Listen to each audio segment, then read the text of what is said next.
Some Americans apparently don't believe that Muslims or atheists have First Amendment rights. Wow. Nearly 1 in 5 Americans incorrectly believe that Muslim citizens don't have the same First Amendment rights as other American citizens. And also incorrectly, 1 in 7 believe that atheists aren't protected by those rights. A new study by the Annenberg Public Policy Center of the University of Pennsylvania found this. So those numbers are pretty scary. 1 in 5, 20%. Say, yeah, Muslims, they don't count. They don't get constitutional rights. That's scary. And, in theory, they're supposed to get it. In effect, these people might be right. Because, for example, ever since the Patriot Act became law, the government can just say, I think you're a terrorist, and then they could detain you indefinitely. So, yeah, that's, I'm sure that's been used against innocent Muslims. It's been proven it's been used against innocent Muslims. I don't know if it's necessarily been American citizens, probably a few in that category, but it's certainly been used to take people from overseas who there's no evidence of any wrongdoing and hold them indefinitely. In fact, that's why there's been, the right-wingers love to flip out about people slowly being released from Guantanamo Bay. Do you motherfuckers know why they were released? Because they didn't do shit. So the United States government cut a deal with Pakistani warlords and warlords in Afghanistan and said, hey, we were just attacked here on 9/11, so can you do us a favor and ship us Al-Qaeda people? And they just rounded up people who were their enemies. They weren't Al-Qaeda people, and they shipped them to Guantanamo. And Bush and Cheney were like, thank you. Oh, they're guilty, right? This is why you need due process, to make sure that some shit like that doesn't happen. But we locked up innocent people. One of them was a German citizen, Marat Kurnaz. I still remember doing the story about it years and years and years ago. That Germany was like, what are you doing? That's a citizen of ours, and you're holding him indefinitely? What is this shit?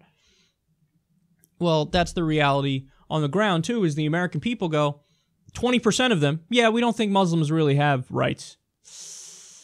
That's scary, man. They're supposed to, but in action, those people might unfortunately be right. Now, when it comes to atheists, 1 in 7, so fewer people, but still a scary number, say, yeah, those rights don't apply to atheists. Well, there are state governments that have on the state law books things like atheists can't run for office here. Isn't that incredible? The year's 2017, and there are some state law books that say atheists can't run here. Now, of course, those are not actually legal because the federal government overrides state government, and of course atheists have rights under the Constitution, and federal law overrides state law. But the fact that those on the state law books, that still exists is crazy. I mean, if there was a law today that still existed on the state books that said Jews can't run for office, or blacks can't run for office, people will go, well, you remove that immediately. But with atheists, it just kind of gets pushed to the back burner. Nobody cares. And that's sad. And it manifests in certain ways, like 1 in 7 people saying, yeah, I don't think atheists have rights. And when you look at polls, consistently, over and over, atheists and Muslims are at the bottom in terms of, like, when you ask people, hey, who would you vote for? Atheists and Muslims are at the bottom across the board. When it comes to who people want their kids to marry, atheists and Muslims are at the bottom. Specifically, when it comes to atheists, people think that when somebody says, I'm an atheist, what they're really saying is, I don't believe in right and wrong. So I don't have a moral compass. When, of course, that's ridiculous, because when you poll atheists, more atheists believe in the philosophy of Jesus than Christians believe in the philosophy of Jesus. Isn't that funny? So they're accused of having no moral compass, but they actually have, statistically, a very strong moral compass, and they do believe in right and wrong, and atheists are more likely to believe in things like universal health care and a living wage and ending the wars. So it's just hilarious that they've been mischaracterized so thoroughly.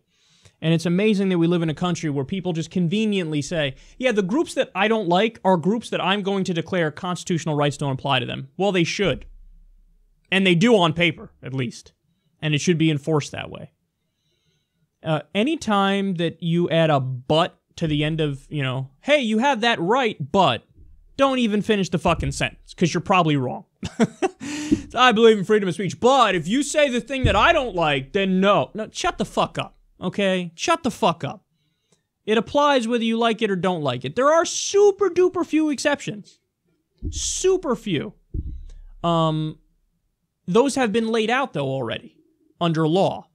And chances are the thing that you want to draw the line at is not the area where the line is really drawn. And, of course, atheists and Muslims have rights under the Constitution, and that should be recognized.